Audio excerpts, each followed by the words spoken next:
ఈరోజు దేవుని వాక్యాన్ని ధ్యానించుదాం. చూడండి, అపోస్తుల కార్యాలు 9వ అధ్యాయం 8-9 వచనాలు. 8-9 వచనాలు. Video ready? రైట్. నాతో కలిసి అందరూ చెప్పండి. సౌలు నేల మీద నుండి లేచి కన్నులు తెరచినను ఏమీయూ చూడలేకపోయాను. గనుక వారు అతని చేయి పట్టుకొని దమస్కునకు నడిపించిరి. అతడు 3 దినములు చూపు లేక అన్నపానములేమియు పుచ్చుకొనక ఉండెను. ఒకసారి ఆ సంఘటన ఎట్లా జరిగిందో నేను చెప్తూ ఉండగా మీకు వీడియో ప్రజెంట్ చేస్తారు. వాక్యం ఇంకా మన హృదయాల్లో స్థిరపడేటట్లుగా ఆ వీడియో కూడా మీరు చూడండి. దమస్కు గుమ్మం దగ్గరికి వచ్చాడు. ఆ ప్రకాశమానమైన వెలుగు నేల మీద పడిపోయాడు. ప్రభు మెలనైన స్వరం ద్వారా మాట్లాడారు. తేరుకున్నాడు. కళ్ళు కనపట్టలేదు. అంతవరకు చక్కగా పరిగెత్తి ఉరకలెత్తిన సౌలు అడుగుదీసి అడుగేయలేకపోతున్నాడు. కళ్ళు చూపును పోగొట్టుకున్నాయి. ప్రజలు ఆయన నడిపించుకుంటూ దమస్కుకు తీసుకెళ్లారు. 3 రోజుల పాటు అన్నపానాలు పుచ్చుకోకుండా 3 రోజుల పాటు అన్నపానాలు పుచ్చుకోకుండా ఉన్నాడు. ఏం చేశాడు అంటే అక్కడ రాయబడి ఉంటుంది, ఈ 3 దినాలు ప్రార్థన చేస్తూ ఉన్నాడట.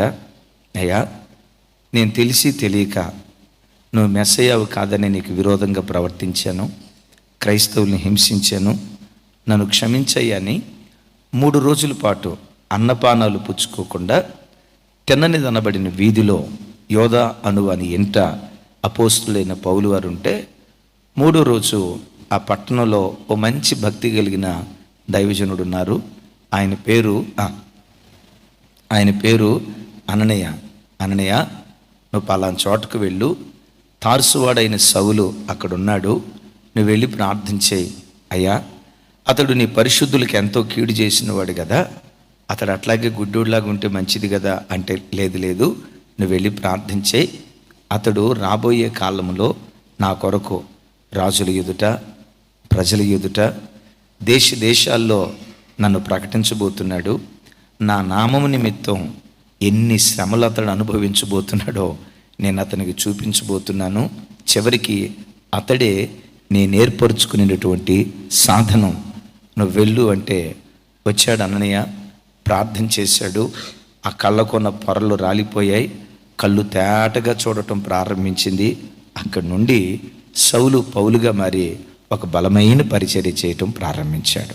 యేసయ్యకి మహిమ కలుగును గాక. ఆమేన్. అపోస్తులైన పౌలు ఆయన సౌలుగా ఉన్నప్పుడు ఒక ఉన్మాదిగా ప్రవర్తించేవాడు. ఓ రకంగా చెప్పాలంటే ఆయనకు మత గర్వం, జాతి గర్వం విపరీతంగా ఉండేది. నా బలంతో, నా శక్తితో నేనేమైనా చేయగలను, నేనేం చేసినా చాలామంది అవుతుంది అని తన కలిగిన జ్ఞానాన్ని బట్టి, తన బలాన్ని బట్టి, తన తెలివితేటలను బట్టి, తనకున్న తలాంతులను బట్టి విర్రవిగుతూ ఉండేవాడు. ఎంత పొగరుబట్టినవాడు పౌలు, ఎంత పొగరుబట్టినవాడు సౌలు అనేది మనకు అర్థం కావాలంటే నేల మీద పడిపోయినప్పుడు సౌలా సౌలా అని ప్రభు పిలిచాడు. అప్పుడు సౌలు ఇచ్చిన ప్రత్యుత్తరం ఏంటో తెలుసా? నీవెవడివి ప్రభువా అంటాడు. నీవెవరు ప్రభువా అని అనలా. ఏమన్నాడు? నీవెవడివి ప్రభువా అన్నాడు. ఆ మాటలోనే సౌలుకు ఎంత పొగరో, అంటే తన మతం పట్ల ఎంత ఇదిగా తను ప్రవర్తించేవాడో ఆ మాటలో మనం అర్థం చేసుకోవచ్చు. ఆ సౌలును పౌలుగా మార్చుకుని తనవాడిగా చేసుకోవాలి అనేది పరలోకపు వేటగాడి ప్రయత్నం. తనవాడిగా చేసుకోవటానికి నేను అనుకుంటా గతంలో కొంతమంది ద్వారా దేవుడు వాక్యాన్ని పంపించుంటాడు. నయానా భయానా లోపరుచుకోవాలి అని అంటారు చూసారా? నయానా బ్రతిమలాడి, నాయనా మారు, మనం వెతుకుతున్న మెస్సయ్య ఈయనే, ఇదిగో ఈయన జరిగించిన సూచక్రియలే దీనికి నిదర్శనం. ఆయన సమాధి చేయబడి 3వ దినాన పునరుద్ధానుడై తిరిగి లేచాడు. మట్టి ఘట్టం పునరుద్ధానంతో లేవటం అది అసంభవం కదా. ఈయన లేచాడు, దానికి మేము సాక్షులం, నువ్వు మారు అని అంటే మారలా.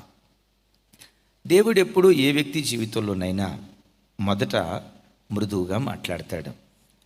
నీలో నాలో ఏదైనా ఆయాస్కరమైనవి దేవుని కనపడ్డప్పుడు దైవ సేవకుల ద్వారా, అమ్మా నాన్న ద్వారా, చుట్టూతో ఉన్న స్నేహితుల ద్వారా, రే తల్లి మారమ్మా, బాబు మారయ్యా, ఇది దేవునికి ఆయాస్కరమైన మార్గం, వెళ్ళొద్దు అని దేవుడు ఈ రీతిగా తన ప్రజలతో ప్రేమతో మొదట ముచ్చటిస్తాడు.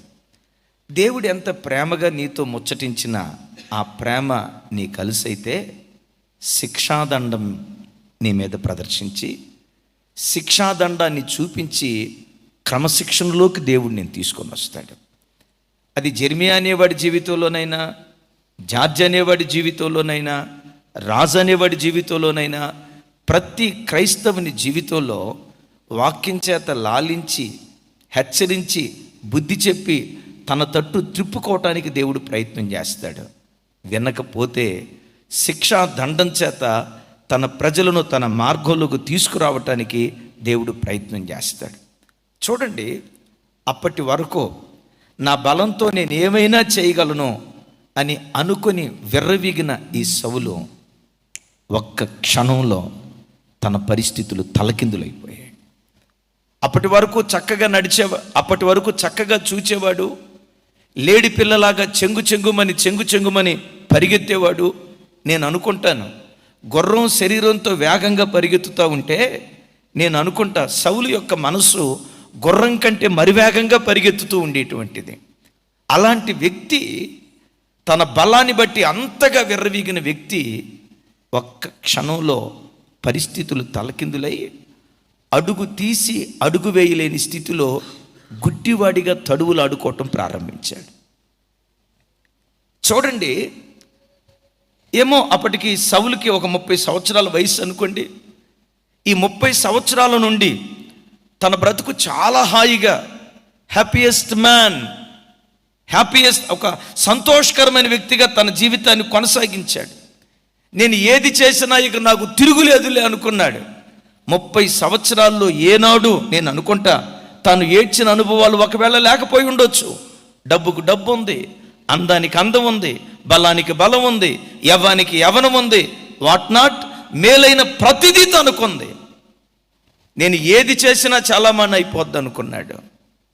ఒక్క గడియ గడిచిందంటే పరిస్థితులు తలకిందులైపోయాయి, గుడ్డోడైపోయి అడుగు తీసి అడుగు వేయలేని పరిస్థితుల్లోకి సౌలు స్థితిగతులు వచ్చాయి. ఈరోజు ఈ వాక్యం వింటున్న దేవుని బిడ్డలారా, ఈ లైవ్లో దేవుని మాటలు వింటున్న దేవుని ప్రజలారా, ఒకవేళ నీ జీవితంలో నేను తప్పు చేసినా బాగానే ఉన్నా కదా, అన్నీ సవ్యంగానే కొనసాగుతూ ఉన్నాయి కదా, మొన్ననే ఉద్యోగంలో ప్రమోషన్ కూడా వచ్చింది కదా, మొన్ననే ప్రక్కన స్థలం కొనుక్కున్నా కదా, ఇంటి మీద ఇల్లు కట్టుకున్నా కదా, నేను ఎలా ప్రవర్తించినా నేను బాగానే ఉన్నాను, దేవుడు నన్ను అనుమతించాడు అని అనుకుంటూ, దేవుడు నన్ను ఏమీ చేయలేకపోతున్నాడు అని అనుకుంటూ, దేవుడు చూసి చూడనట్లుగా వెళ్ళిపోతున్నాడు అని అనుకుంటూ, ఒకవేళ నీ మనసులో విపరీతమైన ఆలోచనలతో నువ్వు బ్రతుకుతూ ఉంటే, అయ్యా అమ్మా, నీ పరిస్థితి తలక్రిందులు అవటానికి రెప్పపాటు కాలము చాలు దేవునికి. రెప్పపాటు కాలము చాలు దేవునికి. అంత మునుపు గుర్రంలాగా పరిగెత్తే ఈ సౌలు, గుర్రం కంటే వేగంగా పరిగెత్తే మనస్సు కలిగిన ఈ సౌలు అడుగు తీసి అడుగు వేయలేని దయనీయ స్థితిలోకి వెళ్ళిపోయాడు. అందుకనే యోబు గ్రంథంలోనూ యెషయా గ్రంథంలోనూ ఒక మాట రాయబడి ఉంటుంది. చూడండి, యోబు గ్రంథం 21వ అధ్యాయం 13వ వచనం నాతో కలిసి, వారు శ్రేయస్సు కలిగి తమ దినములు గడుపుదురు, ఒక్క దినములోనే పాతాళంలోనికి దిగుదురు. ఏం కలిగి తమ బ్రతుకు దినాలు కొనసాగిస్తున్నారట? చెప్పాలి. ఎవరిని గూర్చి అంటాడంటే పైన భక్తిహీనులు గూర్చి అంటాడు.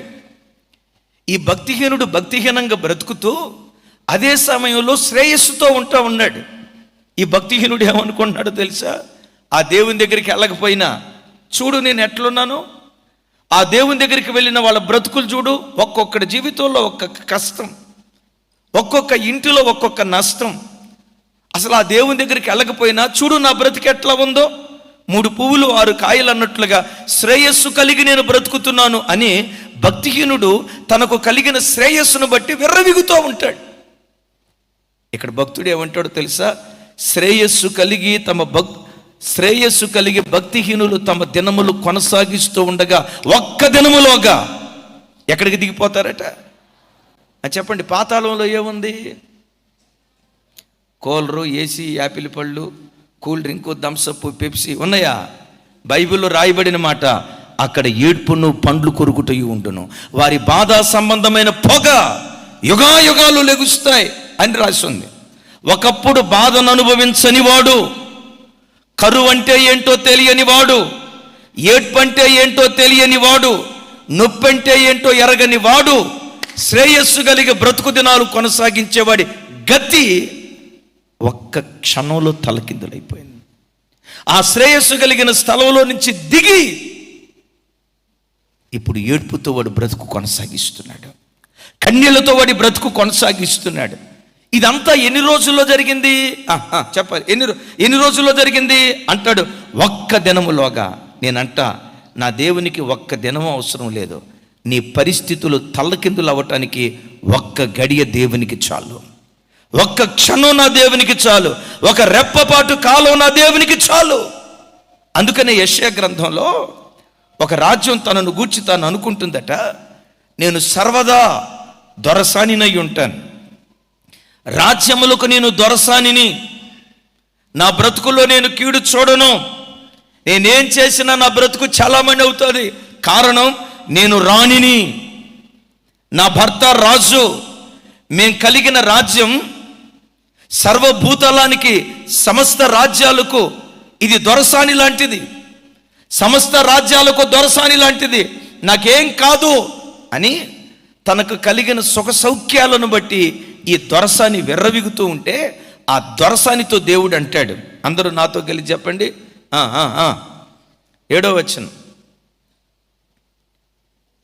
నాతో కలిసి, నేను సర్వదా దొరసానినయుందునని నీవు అనుకుంటివి, వీటిని ఆలోచించకపోతివి. ఏం ఆలోచించలేదు?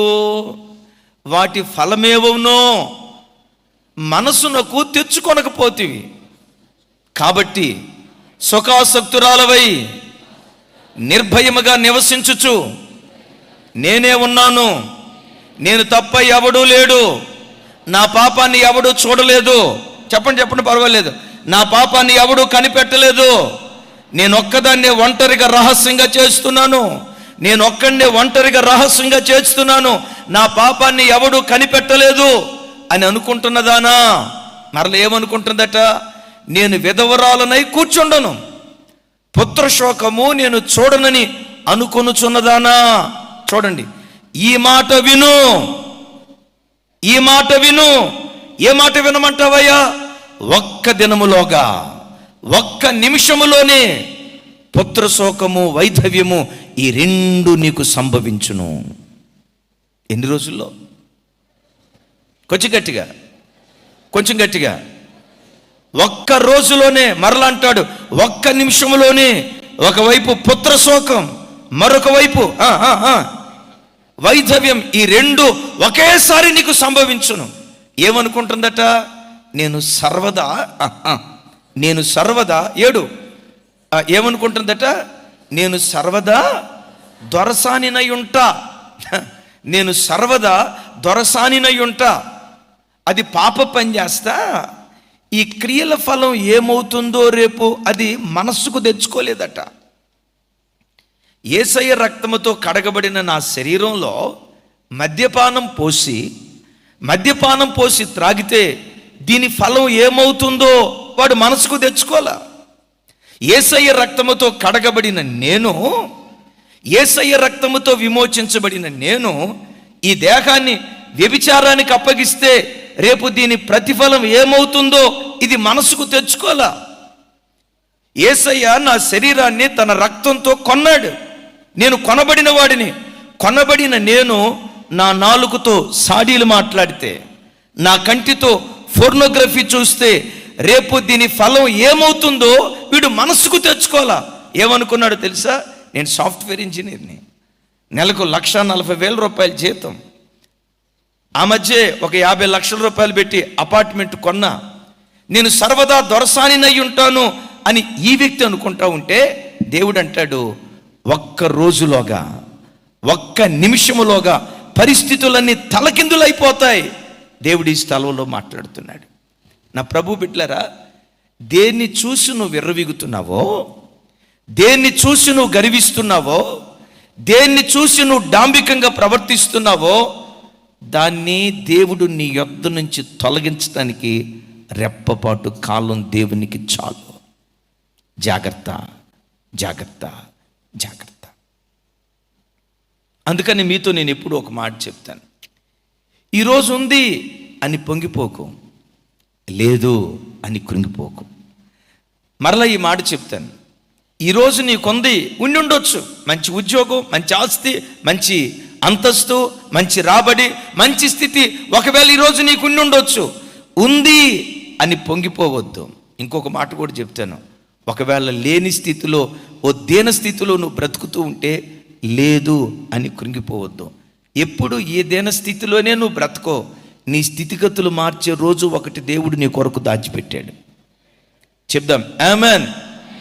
వాక్యం వింటున్న బిడ్డలారా, దేవుడు నీవు అవిధేయంగా ప్రవర్తించినప్పుడు, అది ఎవరైనా సరే, నేను మరలా చెప్తాను, జెర్మియా అనేవాడా, రమేష్ అనేవాడా, లేకపోతే మరొక వ్యక్తి అప్రస్తుతం. దేవుడు లాలనగా తన పిల్లలతో మొదట మాట్లాడతాడు, మారు మారు, ప్రవర్తన చక్కదిద్దుకో, జీవితాన్ని సరిచేసుకో, వాక్యానికి భిన్నంగా పోతున్నావు, వాక్యానికి అవిధేయంగా ప్రవర్తిస్తున్నావు, జాగ్రత్త జాగ్రత్త జాగ్రత్త అని పలుమార్లు దేవుడు హెచ్చరిస్తాడు. హెచ్చరించిన బ్రతుకు దిద్దుకోకపోతే, హెచ్చరించిన జీవితాన్ని సరిచేసుకోకపోతే, హెచ్చరించిన వాక్యానికి లోబడకపోతే, అప్పుడు శిక్షాదండాన్ని దేవుడు బయటకు తీసుకొస్తాడు. ఇప్పుడు పౌలుకి ఏమైందో తెలుసా? శిక్షాదండాన్ని దేవుడు బయటకు తీసుకొచ్చాడు. ఒక్క క్షణంలో గుడ్డివాడైపోయాడు, ఒక్క క్షణంలో చూపును కోల్పోయాడు, ఒక్క క్షణంలో తన పరిస్థితులు తలకిందులైపోయాయి. అందుకనే యెహెజ్కేలు గ్రంథంలో భయాన్ని పుట్టించే ఒక మాట ఉంది, చూడండి. యెహెజ్కేలు గ్రంథం 34వ అధ్యాయం, తమ్ముడు త్వరగా 16వ వచనం నాతో కలిసి. నేనే నా గొర్రెలను మేపి పరుండబెట్టేదను, ఇదే ప్రభువుకు యెహోవా వాక్కు. ఆ విచిత్రం చూడండి, నాతో కలిసి ఇంకో మాట చెప్పండి. నేనే గొర్రెలను మేపి పరుండబెట్టేదను అని అల్లా, దాని ముందు ఒక మాట అన్నాడు. ఏమన్నాడు చెప్పాలి. సంఘానికి వచ్చే పిల్లల్లో నా గొర్రెలుగా బ్రతికే వాళ్ళు కొంతమంది ఉంటారు, నాకు ఇష్టంగా బ్రతికే వాళ్ళు కొంతమంది ఉంటారు, నా మనస్సును గెలుచుకునేటట్లు బ్రతికే వాళ్ళు కొంతమంది ఉంటారు. నా గొర్రెలను పరుండబెట్టి పచ్చిక బయలులో నేను మేపుతా. అయితే నా గొర్రెల్లో కొన్ని 16వ వచనంలో అంటాడు, తమ్ముడు 16వ వచనంలో అంటాడు, చదువుచనా? కొన్ని తప్పిపోయాయి. నాతో కలిసి చెప్పండి. తప్పిపోయిన దానిని నేను వెదకుదును, తోలివేసిన దానిని మరలా తోలుకొని వచ్చుదును, గాయపడిన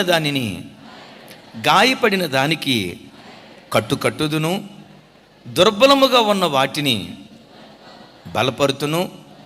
ఇన్ని చేసినా అవి లోబడకపోతే ఇప్పుడు చెప్పండి, అయితే క్రొవ్విన వాటిని, బలముగల వాటికిని శిక్షయను మేతపట్టి లయపరిచెదను. శిక్షయను మేతపెట్టి, ఏ మేత అంట? ఈ మాట చూడండి ఒకసారి, అన్న నా వైపు చూడండి. ఈ మేత ఎక్కడైనా విన్నారా? సరే చూసారా? మేతలో ఎండుగడ్డి చూశారు, పచ్చగడ్డి చూశారు, ఇంకా ఊర్లో ఉంటాయి కదా గడ్లు పేర్లు, గరిక, పెద్దగా చెప్పమ్మా. జనుపునార, జనుంగడ్డి, జనుంగడ్డి, గరిక అనేవాళ్ళు. తొంగ, ఏమా మీ ఊరిలో ఎక్కువ తొంగ? రైట్, తొంగ. ఇంకేమున్నాయి? ఇన్ని రకాల మేతలు ఇన్ని మేతల పేర్లు విన్నాం కదా. ఎప్పుడైనా శిక్ష అనే మేత ఎప్పుడైనా విన్నారా? లోబడకపోతే శిక్ష అనే మేత పెట్టి, ఎక్కడ ముళ్ళు పెట్టాలో అక్కడ పెట్టి, ఎక్కడ గాయం కలుగు చేయాలో అక్కడ గాయం కలుగు చేసి శిక్షించాలనే మనసు కాదు, కానీ దేవుడు కొట్టే ప్రతి దెబ్బ వెనుక నేను క్రమశిక్షణలోకి తీసుకురావాలనేదే దేవుని యొక్క ఆలోచన. నశింప చేయాలని నా దేవుడు ఎవరిని కొట్టడం, పాడైపోవాలని, లయమైపోవాలని, కీడు కలగాలని ఏ వ్యక్తి మీద దేవుడు చేయడు. మరి ప్రత్యేకంగా ఆయన రక్తముతో విమోచించబడిన పిల్లల మీద లయపరచాలని చేయెత్తడు. ఎందుకు శిక్షాదండాన్ని తీస్తాడో తెలుసా? అంటాడు, ఎందుకు శిక్షాదండాన్ని తీస్తాడంటే నేను క్రమశిక్షణలోనికి తీసుకురావటానికి. వాక్యం వింటున్న బిడ్డలారా, నా వైపు చూడండి. చెప్తాడు, నా వైపు చూడండి తల్లి. చెప్తాడు, రే తల్లి మార్రా, నైనా మార్రా, ఇకనైనా నువ్వు మారు. బాప్తిస్మం తీసుకొని 7 సంవత్సరాలు అవుతుంది, 10 సంవత్సరాలు అవుతుంది. ఓ యేసుదాస్ అన్న మారు అని అంటాడు. నువ్వు ఏమనుకోవద్దు, చేతులు కట్టుకొని నయ్యగారి నంగలాగా అట్టాగేనయ్యా అట్టాగేనయ్యా అని బయటికి వెళ్ళిన తర్వాత తలచెక్కలు చేష్టలు చేసావనుకో, ఎట్లా లోబరుచుకోవాలో ఆయనకి తెలుసు. ఏ ముళ్ళు పెడితే నువ్వు లోబడతావో ఆయనకి తెలుసు. ఏ రీతిగా ఎలాంటి శిక్షకు దేవుడు నిన్ను అప్పగిస్తే నువ్వు లోబడతావో ఆ సంగతి దేవునికి తెలుసు. అంటాడు, కొవ్విన వాటిని, బలిసిన వాటిని శిక్షయను మేత పెట్టి లయపరుస్తాను అన్నాడు. కానీ శిక్షయను మేత పెట్టి లోబడిందా? సౌలును పౌలుగా వాడుకున్నట్లుగా వాళ్ళను వాడుకుంటాడు. శిక్షయని మేత పెట్టిన కొన్ని మూర్ఖపు గొర్రెలు లోబడో. బాగా వినండి, కొన్ని గొర్రెలు ఉంటాయి మూర్ఖపు గొర్రెలో, మొండి గొర్రెలో. కొన్ని గొర్రెలు ఉంటాయి, వాటికి ఎన్ని రకాలుగా మేత పెట్టినా కొన్ని గొర్రెలు లోబడో. ఆ లోబడిని గొర్రెలను ఏం చేస్తాడో తెలుసా? అంటాడు, వాటిని లయపరుస్తాను అంటాడు. శిక్ష అనే మేత పెడతాను అంటాడు. ఈరోజు వాక్యం వింటున్న బిడ్డలారా, ఒకవేళ నీ జీవితంలో కూడా ఏదైనా శిక్షను అనుభవిస్తున్నావా? శిక్షకు నువ్వు అప్పగించబడినట్లుగా నీ పరిస్థితులు నీకు అర్థమవుతున్నాయా? ఇంట్లో ఎప్పుడు ఏదో ఒక రకమైన అసమాధానం, అన్నీ ఉన్న సంతోషం లేని జీవితంలో ఎక్కడ అడుగుపెట్టినా ఓడిపోతున్న పరిస్థితి.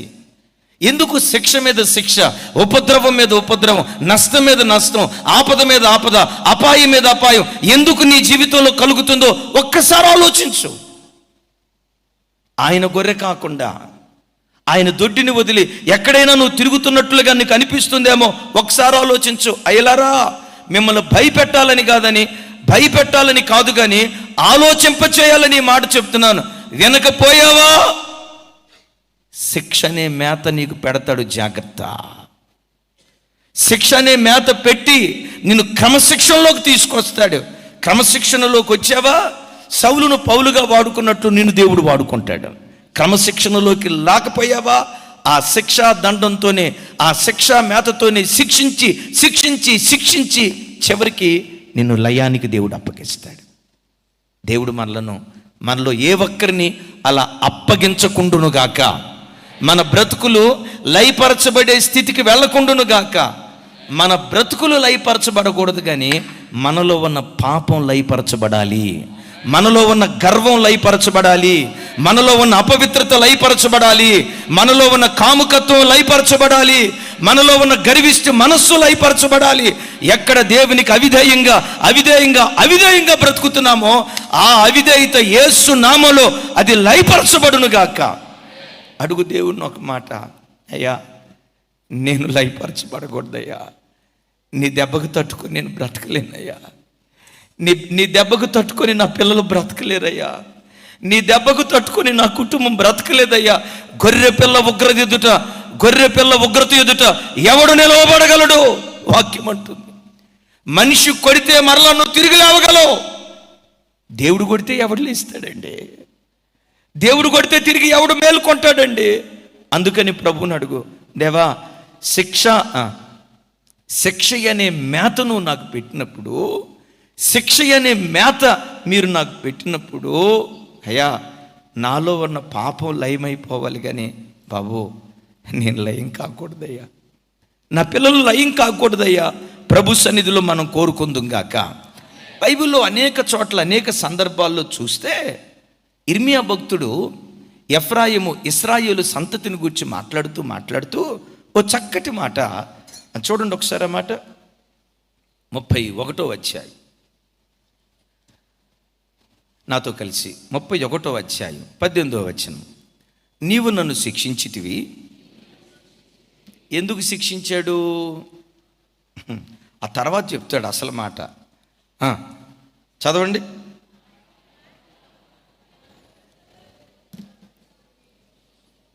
చాలు, నాతో కలిసి. నీవు నన్ను శిక్షించితివి, కాడికి అలవాటు కాని కోడే దెబ్బలకు లోబడినట్లుగా. ఇప్పుడు పల్లెటూళ్ళల్లో దూడలు ఉంటాయి, ఈ దొన్నపోతులు ఎద్దులు ఉంటాయి, చిన్న లేత దూడలు ఉంటాయి కదా. రైతు కాడిమాని ఇట్లా పైకి లేపితే వెంటనే రాబోవి, నేను రాను అన్నట్లుగా తలబిరుసుగా ఉంటాయి. అప్పుడు ఆ వ్యవసాయకుడు ఏం చేస్తాడో తెలుసా? దాన్ని తీసుకొని చండ్రకాలతో కొట్టి, ఒక కర్ర ఉంటుంది, చెప్పండి ఏం కర్ర? చెప్పాలి, ముల్లుగర్ర. దాని చివరి ముళ్ళు ఉంటుంది. గమనించండి, ఈ మాట వినని ఈ కోడెలన్నింటినీ వ్యవసాయకుడు ఏం చేస్తాడంటే ముళ్ళుతో గుచ్చుతాడు. అంత మునుపు చేత్తో కొట్టాడు, ఎల్లా వెనక తోక దగ్గరికి వెళ్ళి ఇట్లా. మీకు తెలుసా తెలీదా? పల్లెటూళ్ళలో ఈ లేత తోట దగ్గరికి వెళ్ళి తోకని ఎట్లా అంటాడు, దీనికైనా చలనం లేదు, చేత్తో కొట్టాడు, చలనం లేదు. అప్పుడు ఏం చేస్తాడో తెలుసా? ముళ్ళుగర్ర తీసుకొని దాన్ని గుచ్చినప్పుడు ఇక దానికంటే పగటిపూటే ఆకాశంలో సొక్కలు కనపడతాయి. ఇక అప్పుడు ఏమంటుందో తెలుసా? అయ్యా నువ్వు నా భుజాల మీద ఏది ఎత్తినా నేను మోస్తానయ్యా, నువ్వు ఏం చేయమంటే అది చేస్తానయ్యా అని అంది ఈ కోడిదోడ. ఎప్పుడు అందో తెలుసా? కాడికి అలవాటు పడని కోడే దెబ్బలకు లోబడినట్లు అని బైబిల్లో రాసింది కదా. దేవుని బిడ్డలారా, నీ జీవితంలో కూడా నా జీవితంలో కూడా ఆ లోబడే మనస్తత్వం లేకపోతే ఆ రైతు కోడెదోడును పదే ఎలా శిక్షిస్తాడో, ఎలా కొడతాడో, ఎలా దండిస్తాడో, నీ జీవితంలో కూడా అలాగే దేవుడు దండించడం ప్రారంభిస్తాడు. ఆ దండనకు లోబడ్డావా, పొలం దున్నటానికి ఓ చక్కటి ఆయుధంగా దేవుడు నిన్ను వాడుకుంటాడు. చెప్దాం హల్లెలూయా. ఇంకా మీకు అర్థం కావాలంటే, పల్లెటూళ్ళలో కొన్ని గేదెలు, కొన్ని దొనపోతులు, కొన్ని ఎద్దులు సరిగ్గా రోడ్డు మీద నడవు. ఆ పొలంలోకి వెళ్ళి ఈ పొలంలోకి వెళ్ళి అటు ఇటు పరిగెత్తుతూ ఉంటాయి. మనిషి ఎవరైనా ఎదురు వస్తూ ఉంటే వాడిని వెళ్ళి పొడుస్తూ ఉంటాయి. చెప్పుంటాడు ఆ రైతు, ఓ గేదె నాకు చెడిపోయి దేమాకే, నీ వలన ఊరోళ్ళంతా నన్ను తిడుతున్నారే, నువ్వు మారు మనసు పొంది నాకు చాలా ఇబ్బంది అయిపోతుంది, నువ్విట్ట చేయొద్దమ్మా గేదెమ్మ అని ఉంటాడు. వినదది. వినని గేదెలకి ఏం చేస్తాడో తెలుసా? గుదిబండ తగిలిస్తాడు. గుదిబండ ఎక్కడ ఉంటుంది చెప్ప? అద్దుగో తమ్ముడా, ఇప్పుడు నీకు మారు మనసు వచ్చింది తమ్ముడా, రేపు 14వ తారీఖు నీకు బాప్తీసమే పో. అదిగో చూడండి, అన్ని బర్రెలకు గుదిబండ కట్టరు అమ్మ. అందరూ నాకు తెలిసి అందరూ పల్లెటూరు నుంచి వచ్చిన వాళ్ళే కదా. పల్లెటూరా అమెరికానా చెప్పాలి. పల్లెటూరులో ఏ గేదెలకు గుద్దిబండ కడతారు అమ్మా? ఏ దున్నలకి గుద్దిబండ కడతారు? మాట వెనకపోయావా? నీకు కూడా గుద్దిబండ కడతాడు దేవుడు. నీ గుద్దిబండ ఎవరో తెలుసా? నీ భర్తే గుద్దిబండ అయిపోతాడు నీకు అప్పుడు. విను అమ్మా, నీ భర్తే నీకు ఒక గుదిబండ అయిపోతాడు.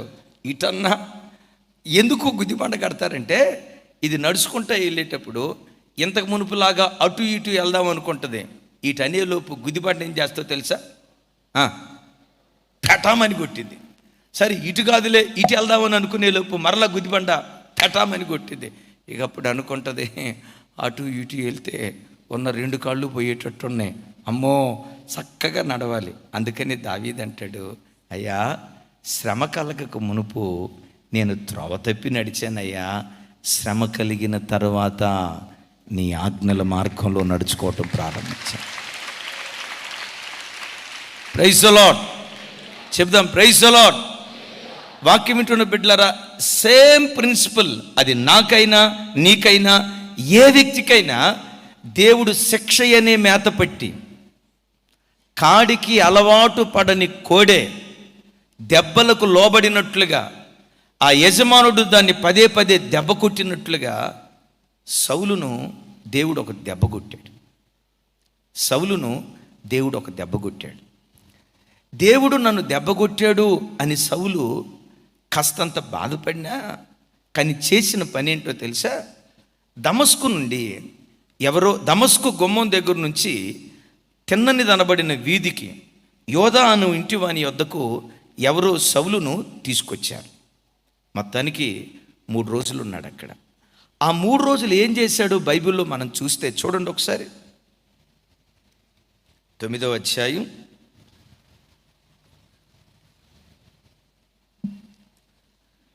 9వ వచనం నుంచి 12వ వచనం వరకు నాతో కలిసి చెప్పండి. అతడు 3 దినములు చూపు లేక అన్నపానములేమి పుచ్చుకొనకయుండెను. దమస్కులో అననీయ అను ఒక శిష్యుడు ఉండెను. ప్రభు దర్శనమందు అననీయ అని అతన్ని పిలవగా అతడు, ప్రభువా ఇదిగో నేనున్నాను నేను.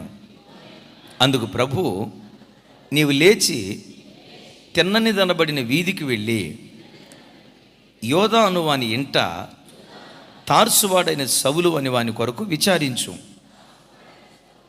ఇదిగో అతడు ప్రార్థన చేయుచున్నాడు. ఇదిగో అతడు, అందరూ ఇదిగో అతడు ప్రార్థన చేయుచున్నాడు. 9వ వచనంలో ఏమి రాయబడి ఉంది? అతడు అన్నపానములు పుచ్చుకొనకుండా చూపు లేకుండా ఉన్నాడు అని రాసింది.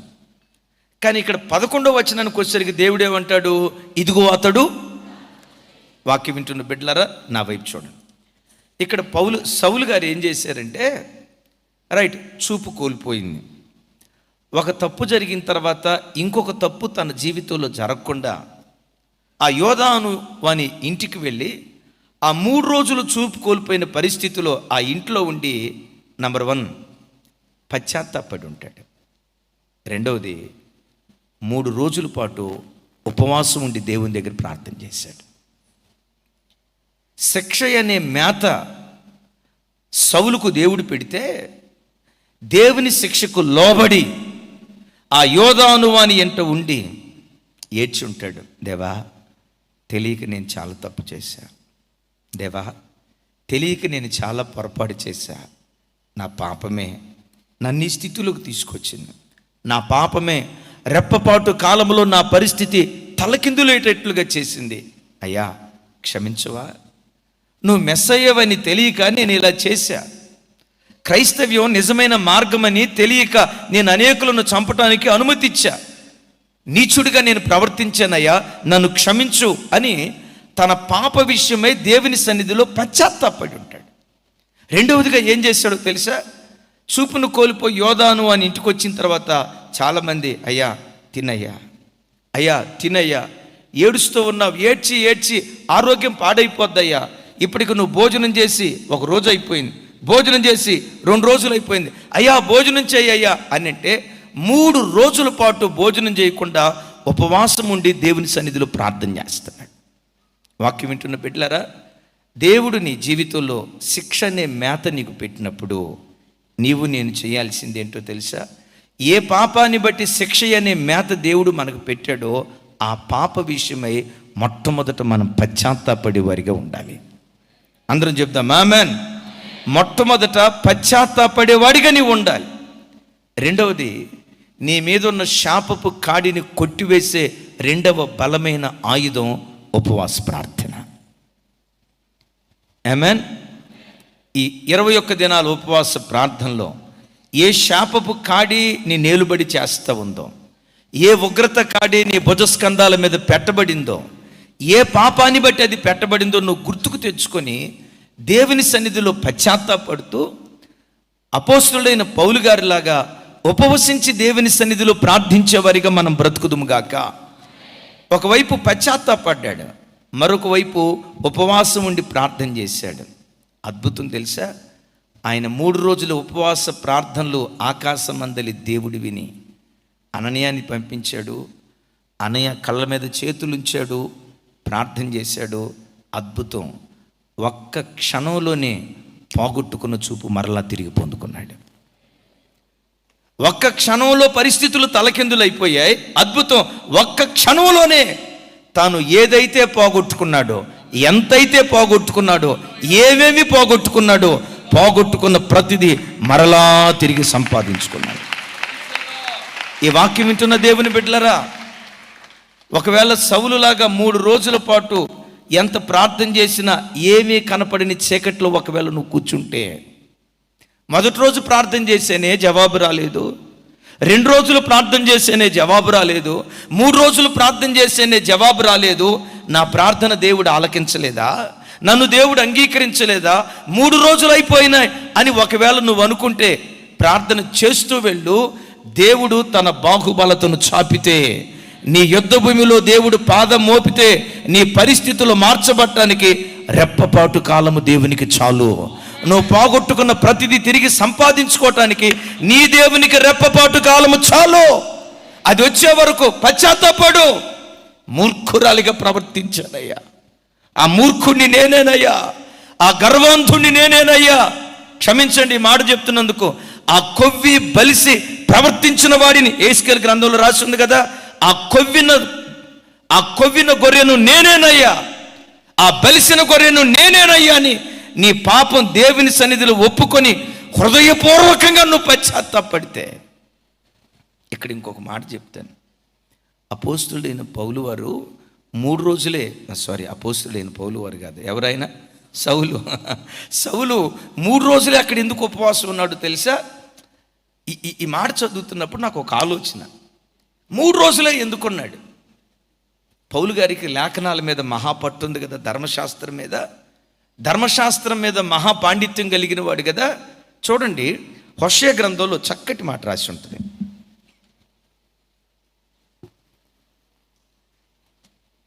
హోషేయ గ్రంథం 6వ అధ్యాయం 1-2 వచనాలు నాతో కలిసి అందరూ చెప్పండి. మనము యెహోవా యొద్దకు మరలుదము రండి, ఆయన మనలను చీల్చివేసెను, ఆయనే మనలను స్వస్థపరచును, ఆయన మనలను కొట్టెను, ఆయనే మనలను బాగు చేయును.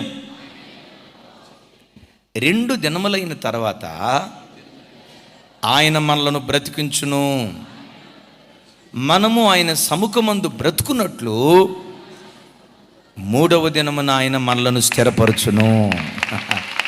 విన్నారు ఈ మాట? రైట్.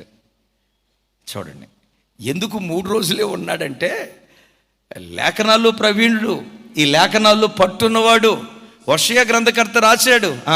ఏమని రాశాడని ఆ లేఖనాల్లో చూస్తే, రండి అంటాడు, రండి యెహోవా వైపు మరలుదాం రండి. అయ్యా ఏమని మరలుదాం? ఆయనే కదా మనల్ని చీల్చివేసింది. ఎస్, ఏ దేవుడు చీల్చివేశాడో ఆ దేవుడే స్వస్థపరుస్తాడు. చెప్దాం ఆమేన్. ఏ దేవుడు గాయపరిచాడో ఆ దేవుడే మనలను బాగు చేస్తాడు. యెహోవా వైపు వెళ్దాం రండి. అయ్యా, ఆయన వైపు తిరిగి 1 రోజు ప్రార్థన చేసాం, జవాబు రాలా. 2వ రోజు ప్రార్థన చేసాం, బ్రతికిస్తాడు ఆయన. అయ్యా ఇంకా బ్రతికించలేదే, 3వ రోజు కూడా కనిపెట్టండి. 3వ దినమున ఆయన సముఖమందు మనం బ్రతుకున్నట్లు ఆయన మనలను.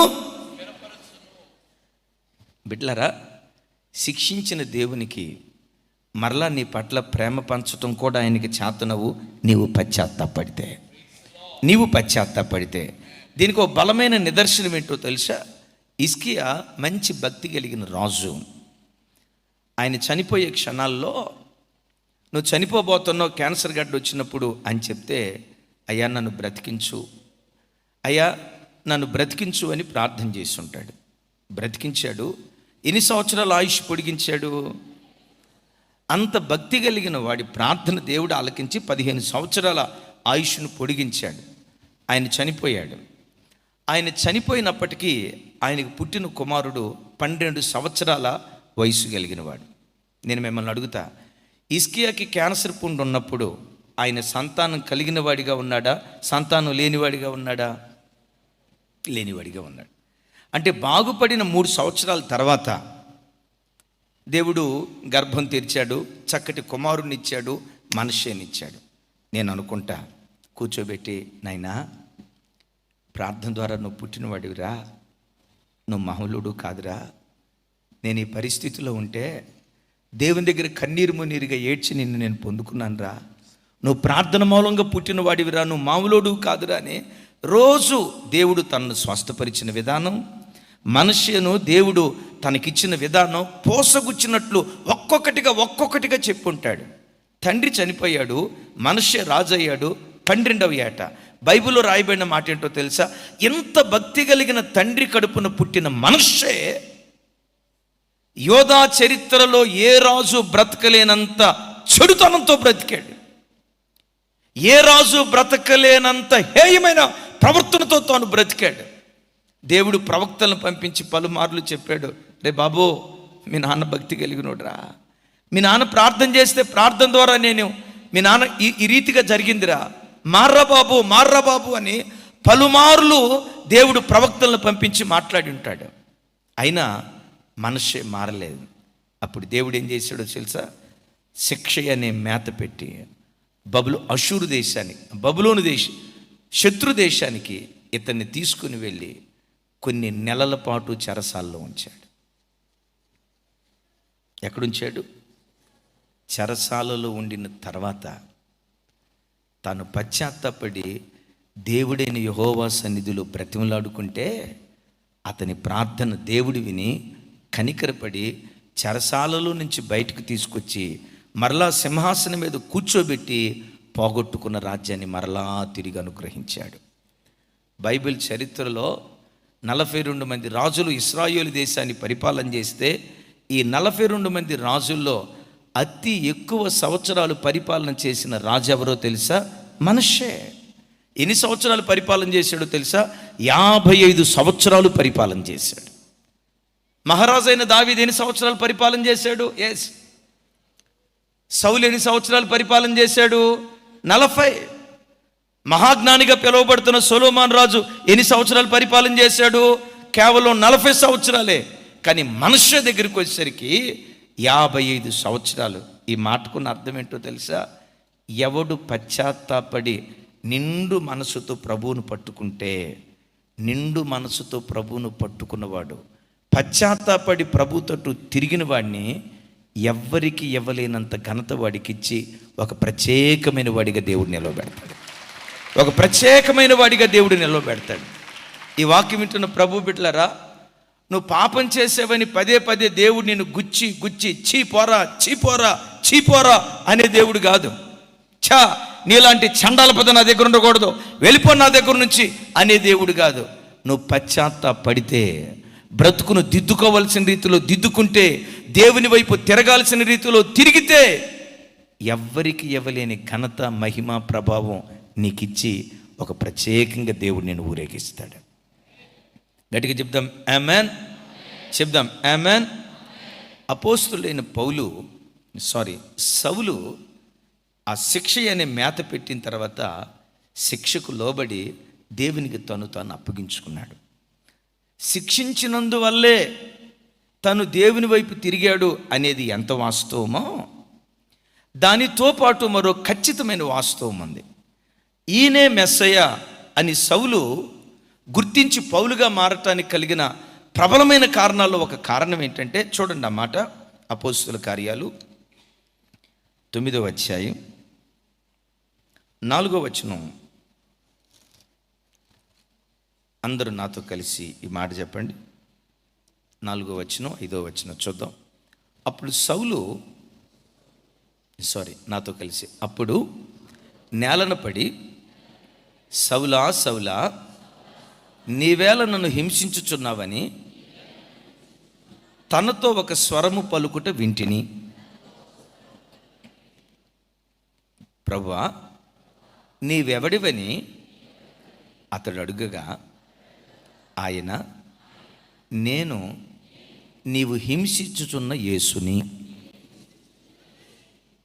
ఒకసారి చూడండి, ఈ మాటే సౌలును పౌలుగా మార్చేసింది.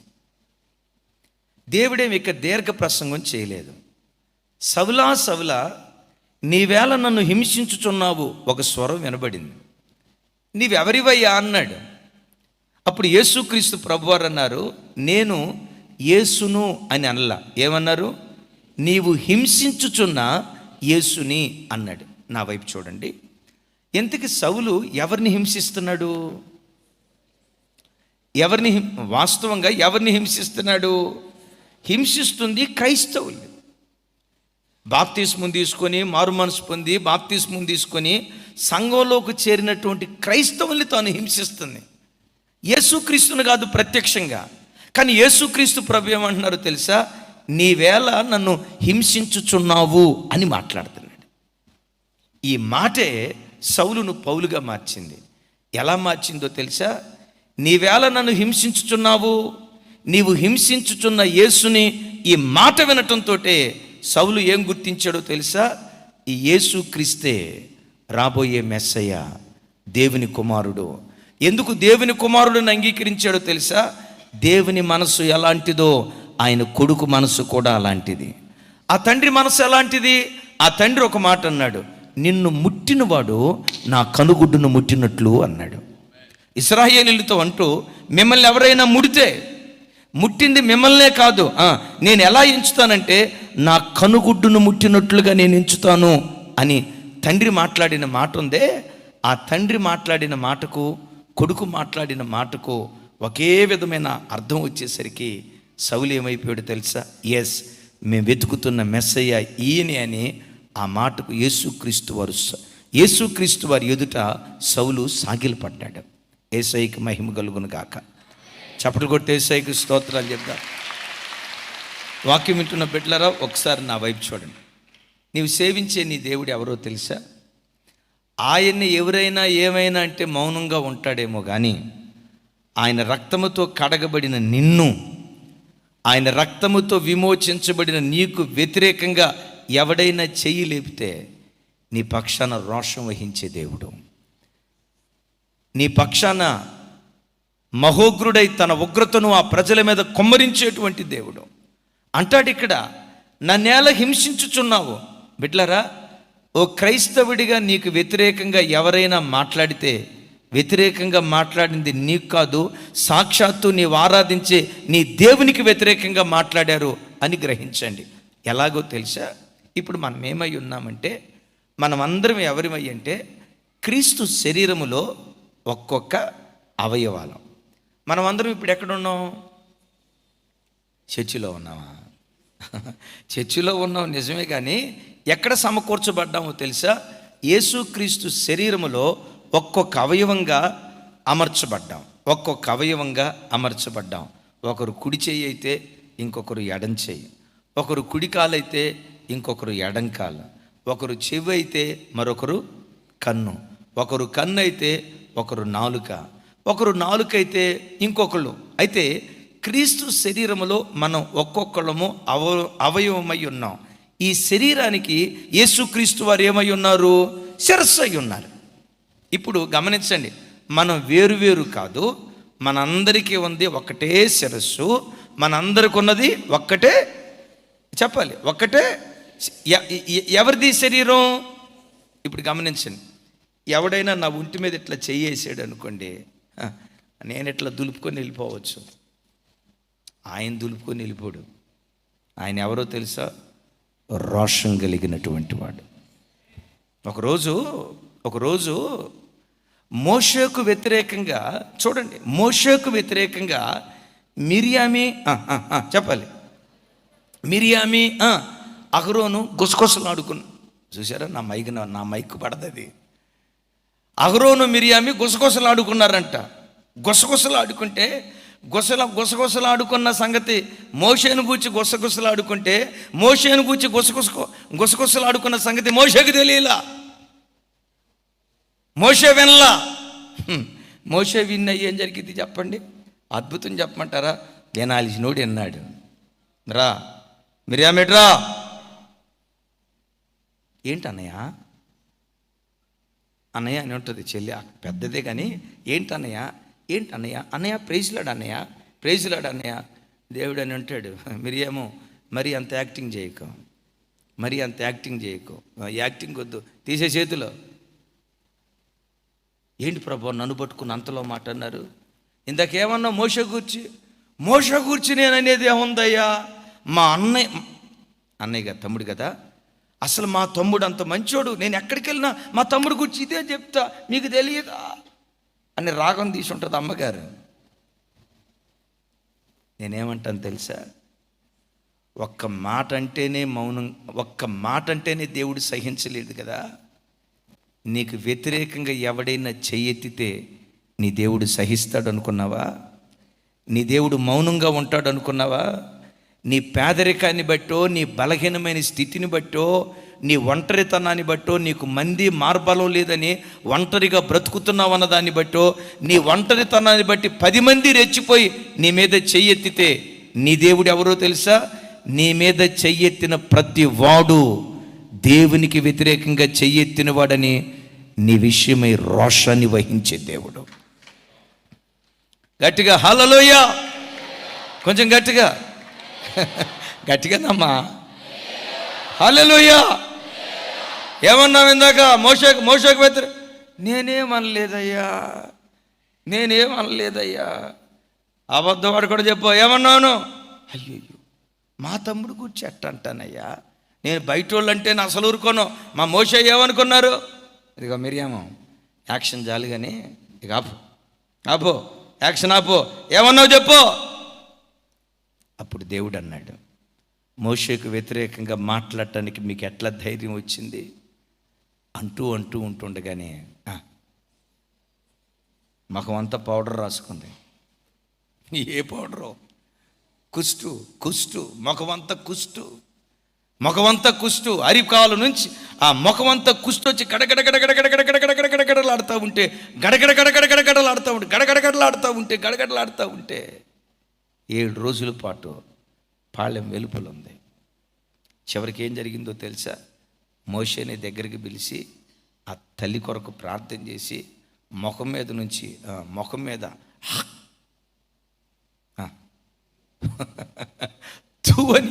ఊసి ప్రార్థన చేసిన తర్వాత, వినండి, ఒక్క మాట అంటేనే 7 రోజులు కుష్టు వచ్చింది కదా బిడ్డలారా, వినండి. నువ్వు క్రీస్తు శరీరములో సాటి అవయవాని. నిన్నెవడేమన్నా నోరు బారేసుకోవద్దు, ప్రభా నువ్వు ఉన్నావు చెప్పండి. హల్లెలూయానా? అరే పద్యానికి హల్లెలూయా. నిన్నెవడైనా అంటే ఒక్కటే నమ్ము. నువ్వు పనిచేస్తే ఒక శత్రువుని చంపాలని చూస్తే 100 మంది శత్రువులు పుట్టుకొస్తారు. దేవుడు కనుక చెయ్యి ఎత్తితే శత్రు శేషము 0. గట్టిగా నిజంగా దేవుడు తన ప్రజల విషయమై అంత రోషంగా ఉంటాడా? సౌలును పౌలుగా మార్చింది ఈ మాటే. ఆ దేవుడు తన పిల్లల విషయంలో ఎంత బాధ్యతగా ఉంటాడో తండ్రి అయిన దేవుని గూర్చి సౌలుకు బాగా తెలుసు. ఏం తెలుసు సౌలుకి? ఒక సంగతి చెప్తాను. ఇశ్రాయేలీలు ఐగుప్తు దాస్యత్వాన్ని విడిచిపెట్టి కనాను వైపు వస్తూ ఉంటే ఇశ్రాయేలీలతో మొట్టమొదటి యుద్ధానికి దిగిన వ్యక్తులు ఎవరు? అమాలేకీయులు. చెప్పండి, ఎవరితో యుద్ధం చేయటానికి వచ్చారు? ఎవరికి వ్యతిరేకంగా చేయి పైకెత్తారు? చెప్పండి, ఎవరికి వ్యతిరేకంగా చేయి పైకెత్తారు? ఇశ్రాయేలీలకు వ్యతిరేకంగా చేయి పైకెత్తారు. అక్కడ దేవుడు ఏమంటాడో చూడండి.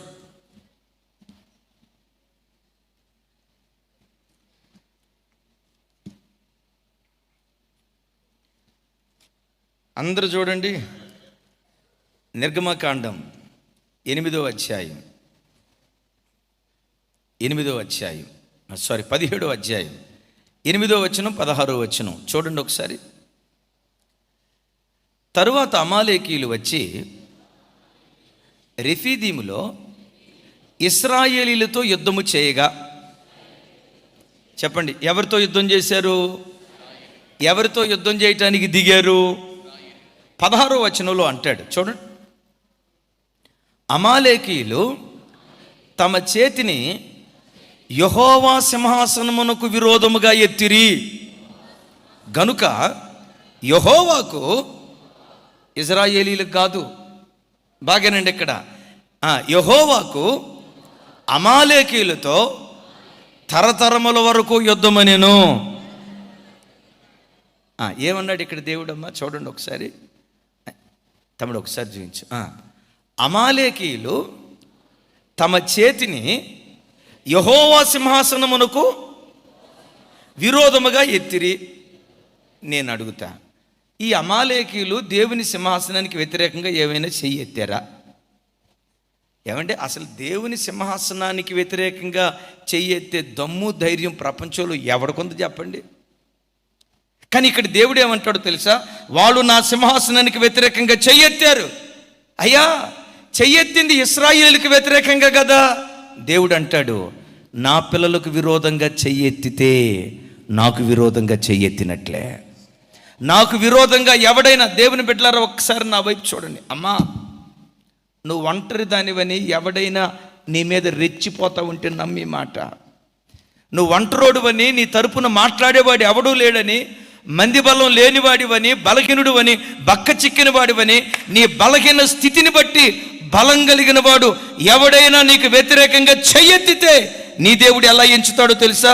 నీకు విరోధంగా చెయ్యెత్తిన ప్రతి వాడు దేవుని సింహాసనానికి వ్యతిరేకంగా చెయ్యెత్తినట్లుగా నా దేవుడు లెక్కిస్తాడు. ఎంత రోషం కలిగిన వాడు ఆయన! ఎంత రోషం కలిగిన దేవుడు నీకుండగా వాళ్ళు ఎట్లా అన్నారు, వీళ్ళు ఎట్లా అన్నారని ఈ మనసులో పెట్టుకొని ఆలోచించి ఓ సిస్టరో ఎందుకు బీపీ తెచ్చుకుంటావు? ఓ తమ్ముడే నా వైపు చూడు, ఎందుకు ఆలోచిస్తావు? ఎప్పటికీ ఆలోచించి నెత్తి మీద 4 గంటలు ఊడిపోయినాయా? ఉన్నాటినన్నా ఉంచు, ఆలోచించి ఏం చేస్తావు? ఈ దేవుడు ఎవరో తెలుసా? ఇక్కడ అంటాడు చూడండి ఆ మాట. తమ్ముడా, నువ్వు అలర్ట్గా ఉండాలా.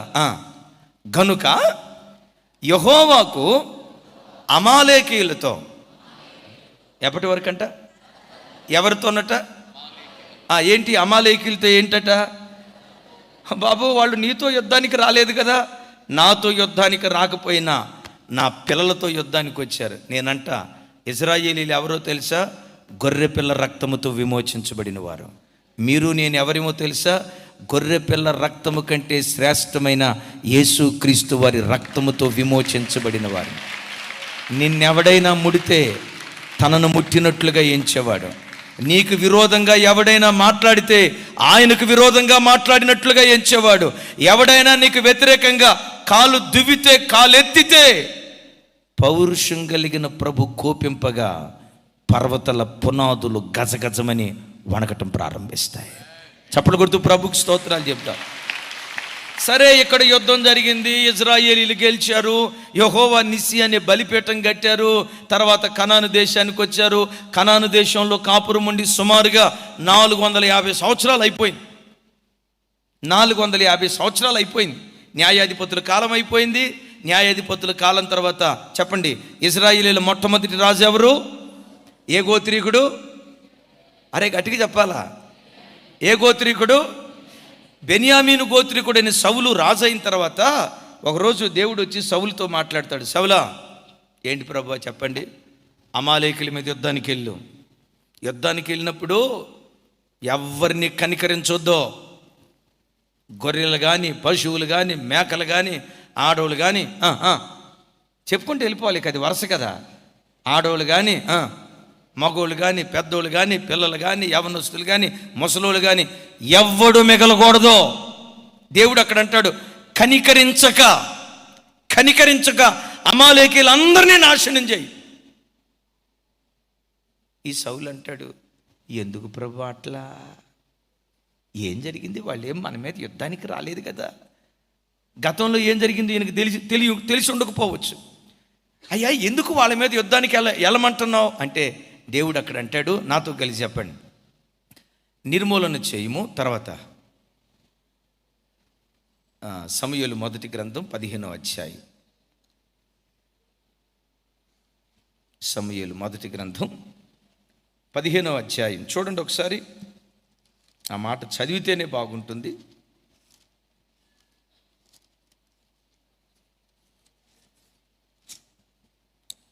15వ అధ్యాయం. అందరూ నాతో కలిసి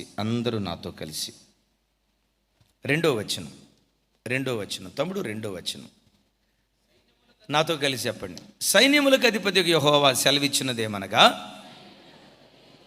అమాలేకీయులు ఇశ్రాయేలీయులకు చేసినది నాకు జ్ఞాపకమే. ఎవరికి చేసింది జ్ఞాపకం అంట? ఎవరికి చేసింది జ్ఞాపకం అంట? అమాలేకీయులు ఇశ్రాయేలీయులకు చేసింది. ఏం చేశారయ్యా? యుద్ధానికి వచ్చారు. ఎప్పుడు వచ్చారయ్యా? 480 సంవత్సరాల క్రితం. ఎప్పుడు అన్న ఒక 100 సంవత్సరాల క్రితం మన తాతల కాలంలో ఏం జరిగిందో చెప్పండి. తాతల కాలం ఏం జరిగిందో చెప్పటమే కాదు, ఆ తాత పేరే నాకు తెలియదు, ఆ ముసలోడి పేరే మనకు తెలియదు. గమనించండి, 480 సంవత్సరాల క్రితం అట ఇశ్రాయేలుకి వ్యతిరేకంగా అమాలేకీయులు లేస్తే దేవుడు ఇక్కడ అంటాడు, అమాలేకీయులు ఇశ్రాయేలుకు చేసింది నాకు జ్ఞాపకమే. ఎప్పుడయ్యా? 480 సంవత్సరాల క్రితం కదా. ఎంత పౌరుషం కలిగిన వాడు చూడండి. అందుకని మీకు ఒక మాట చెప్తా. సంఘంలో ఉన్న బిడ్డలను గురించి మాట్లాడేటప్పుడు తెలిసి తెలియకుండా పొర్రపాటున నోరు పారేసుకోవద్దు. ఎందుకు? సంఘంలో ఉన్న ప్రతి బిడ్డ ఎవరు చెప్పాలమ్మా? క్రీస్తు శరీరములో ఒక అవయవం. నీకు తెలిసింది కొంతే, తెలియకుండా మాట్లాడేది ఎంతో ఉంటుంది. నువ్వు ఎరిగింది కొంతే, ఎరగకుండా మాట్లాడేది కొంతే ఉంటుంది. జ్ఞాపకం చేస్తాను. సంఘంలో ఉన్న ఏ బిడ్డను గూర్చైనా తొందరపడి మాట్లాడొద్దు. మరి విశేషంగా దైవ సేవకుల గూర్చి పొరపాటున తొందరపడి మాట్లాడొద్దు. అన్నా అంటే సంఘంలో ఉన్న వాళ్ళు సేవకుల గురించి తొందరపడి మాట్లాడొద్దంటే మరి బయట వాళ్ళ గురించి మాట్లాడమనే కదా, అంతేనా అంటారా? పొరపాటున అనొద్దు, బయట వాళ్ళని కూడా అనొద్దు. నువ్వు మౌనంగా ఉంటే నీ పక్షాన దేవుడు యుద్ధం చేయటం ప్రారంభిస్తాడు. నీవు మౌనంగా ఉంటే నీ కథన భూమిలో దేవుడు అడుగుపెట్టి నీ పక్షాన దేవుడు కార్యం చేయటం ప్రారంభిస్తాడు. చివరికి పౌలు గారు ఏమంటాడో తెలుసా? ఆ మాట విన్న తర్వాత ముగింపులో ఒక మాట అంటాడు. నా వైపు చూడండి. నేను నమ్మిన వానిని నేను ఎరుగుదును గనుక రాబోవుచున్న ఆ దినము వరకు ఆయన నన్ను కాపాడగలడని నేను రూఢిగా నమ్మి నన్ను నేను అప్పగించుకున్నాను అంటాడు. ఏమంటాడో తెలుసా? నేను నమ్మిన వానిని నేను ఎరుగుదును. ఏమెరిగావయ్యా నీవు నమ్మిన దేవుణ్ణి? నేను నమ్మిన దేవుడు ఎవరో తెలుసా? నన్నెవరైనా ముడితే తన కనుగుడ్డును ముట్టినట్లుగా ఎంచేటువంటి దేవుడు. అయ్యా నీవు నమ్మిన దేవుడు ఎవరయ్యా? ఎలాంటి వాడయ్యా? ఎవరైనా నాకు వ్యతిరేకంగా చెయ్యి పైకెత్తితే తన సింహాసనానికి వ్యతిరేకంగా చెయ్యి ఎత్తినట్లుగా రోషము వహించే దేవుడు. ఎంత బాధ్యత కలిగిన ఆ నమ్మకమైన దేవునికి నన్ను నేను అప్పగించుకున్నానని ఆయన చేతులకు అప్పగించుకున్నాడు. సౌలు పౌలుగా మారాడు. పనికిరాని పాత్ర ప్రపంచ మానవాళికి ప్రయోజనకరమైన పాత్రగా దేవుడు మార్చాడు. ఎందుకో తెలుసా? ఆ దమస్కు గుమ్మం దగ్గర దేవుడు చూపించిన దర్శనానికి విధేయుడైపోయాడు. ఈ రాత్రి వాక్యం వింటున్న బిడ్డలారా నేను ముగిస్తున్నాను. ఈ వాక్యం వింటున్న నీ జీవితంలో కూడా దమస్కు గుమ్మం దగ్గర సౌలు విధేయుడైనట్లుగా ఈ రాత్రి నువ్వు విధేయురాలువైతే, ఈ రాత్రి నువ్వు విధేయుడివైతే, నీ పాప విషయమై పశ్చాత్తాపడుతూ నీ పాపము విషయమై దేవుని సన్నిధిలో ఉపవాసం ఉండి ప్రార్థన చేస్తూ నిన్ను నీవు అప్పగించుకుంటే ఒక్క మాట మీకు జ్ఞాపకం చేస్తాను. పౌలు మారు మనసు పొందిన వెంటనే తన ఆత్మీయ జీవితాన్ని దేంతో ప్రారంభించాడో తెలుసా? ఉపవాస ప్రార్థనతో ప్రారంభించాడు. 3 రోజులు ఉపవాసం. ఆమేన్. మరలా ఇంకోసారి చెప్పమంటారా? సౌలు మారు మనసు పొందిన వెంటనే తన భక్తి జీవితాన్ని దేంతో ప్రారంభించాడు? ఉపవాసంతో ప్రారంభించాడు. ఆ ఉపవాస ప్రార్థనే పౌలును ఒక ఉద్యమంలాగా మార్చింది. నా ప్రార్థన, ఈ ఉపవాస ప్రార్థన మనందరి భక్తి జీవితంలో ఒక ఆత్మీయ ఉద్యమాన్ని దేవుడు పుట్టించునుగాక.